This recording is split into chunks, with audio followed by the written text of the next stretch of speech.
Do you really think you'll learn and grow and achieve without failing? Maxime Lagacé. And Maxime makes an extremely good point. It is through failure, through not getting it right, that we learn so much more than if things go our way. We talk about this in the market all the time.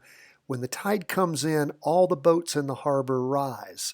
Just because you're sitting in that boat and you didn't know any better, you didn't make the tide come in. Easy to ride things up when everything's going up. Everybody looks like a hero. But knowing when to get in and when to get out is so very critically important. And what do we do here? We follow trend lines. It's the most important thing you can do. And what trend lines? Primarily the weekly vertical crossover. That is the number one predictor we have of continuing price movement. We are not day traders. We don't look for market inefficiencies to pick up a few pennies. We look for weekly vertical crossovers, 2-day recrosses, and sometimes 4-hour crossbacks to allow us to get in and ride the trend. I want you to practice this every day. It doesn't cost you anything to do so. We're not a stock calling service. We're an education firm. I want you to be with us every day, 10 to 15 minutes. That's all we ask. It's go time. Everything up for the day on Friday. We're going to jump first into the S&P 500, up the least 0.16%.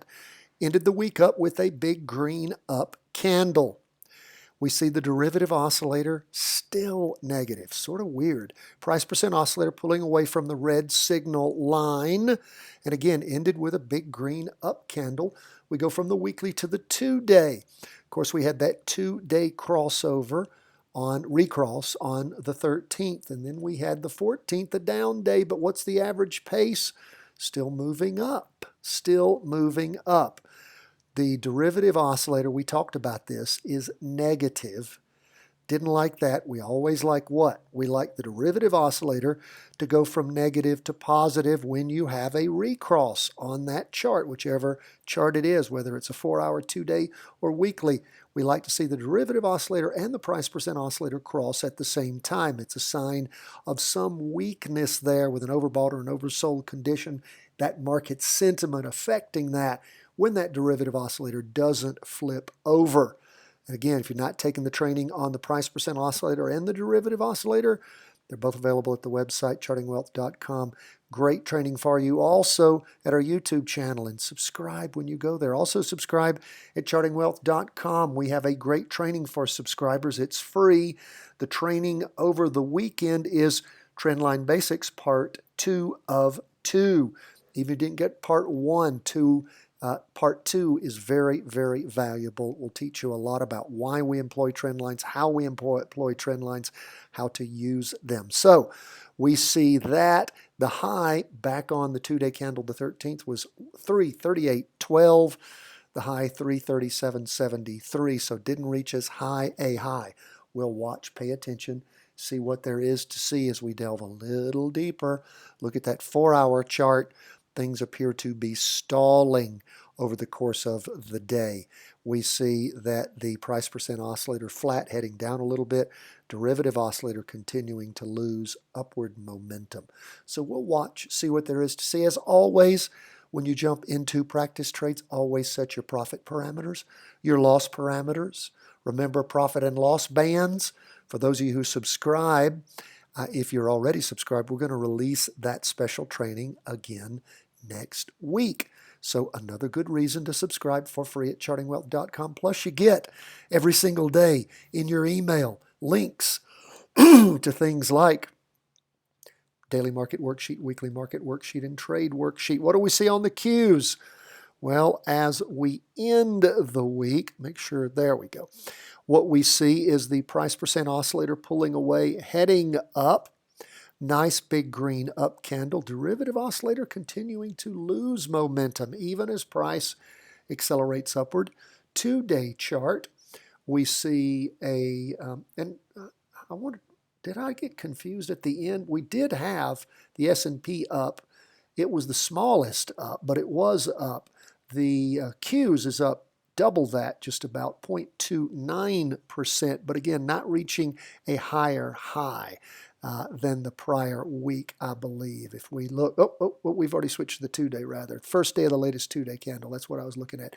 234.86 is the high, 234.93. So we're comparing. It didn't reach a higher high than we did the day before. Now remember, our jumping in point on the Qs somewhere around the 220, let's see, no, the ending part, 229 mark. So we've reached a high of 234.93. And of course, at the end of the week, 234.86. So again, we see the price percent oscillator gaining momentum, derivative oscillator heading up. That's good to see on the 2-day chart.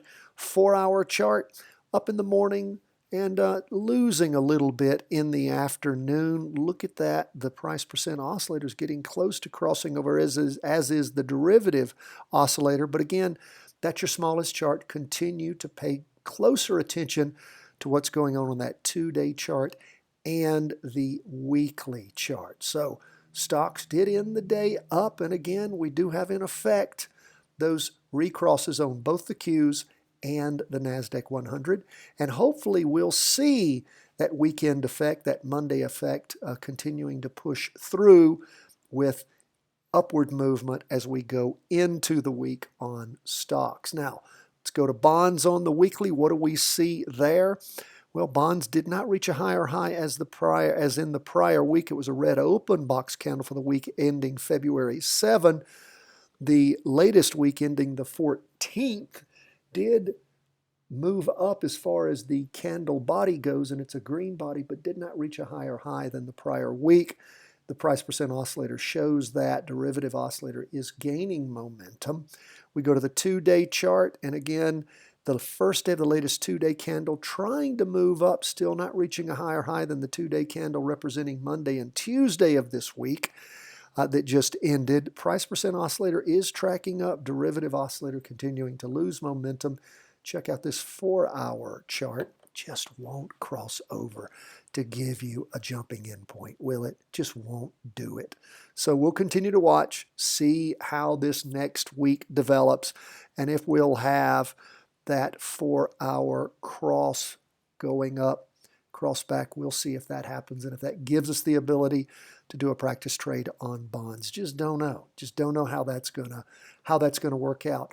And what's interesting, we go to gold lastly. Gold up for the day, 0.42%. Now bonds were up just a little bit higher, 0.44, but 0.42. Nice to see gold at 149 flat at the end of the day. Derivative oscillator, however, continuing to lose momentum, but that price percent oscillator, which had been flat, moving up a little bit as far as the weekly goes. Green spinning top, indecision tending up, not a doji, but an open box green spinning top. And again, price above it on that weekly trend line, and we're connecting 4 candles. That's good to see. So we go from the weekly to the 2-day. 2-day still negative. Now, this may give you an opportunity if it crosses over going up over the course of this next week with that recross to jump into gold and see if gold's going to fly. Just really depends how things start the week off and what happens. Gold could start trashing down, but that's a nice start to a 2-day candle, first day of the latest 2-day candle, big green up candle. We'll see if that weekend effect pushes through. And of course, we look at the 4-hour chart, up in the morning, higher in the afternoon, price percent oscillator moving up, derivative oscillator moving up. That's pretty. Just need that 2-day chart moving in the same direction. Folks, that's where we are as we end the day on Friday. I'm traveling, getting it out to you a little later than usual on a Friday, but we so appreciate you being with us. Thank you for those of you who've purchased the books lately. Charting Your Way to Wealth is our book. If you don't have a copy, you need one. We'll send an autographed copy right out to you. Follow the link in the show notes. If you don't live in the United States, for some reason our Square credit card clearing service will not allow you to use your foreign credit card, but we have an answer. If you email us cw@chartingwealth.com, I will send you a PayPal link. Pay that invoice we send you. We'll send you your book wherever you are in the world. We love to hear from you, my friends. Charting Wealth. Our email address is cw@chartingwealth.com. God bless. All the best from the whole team at Charting Wealth World Headquarters.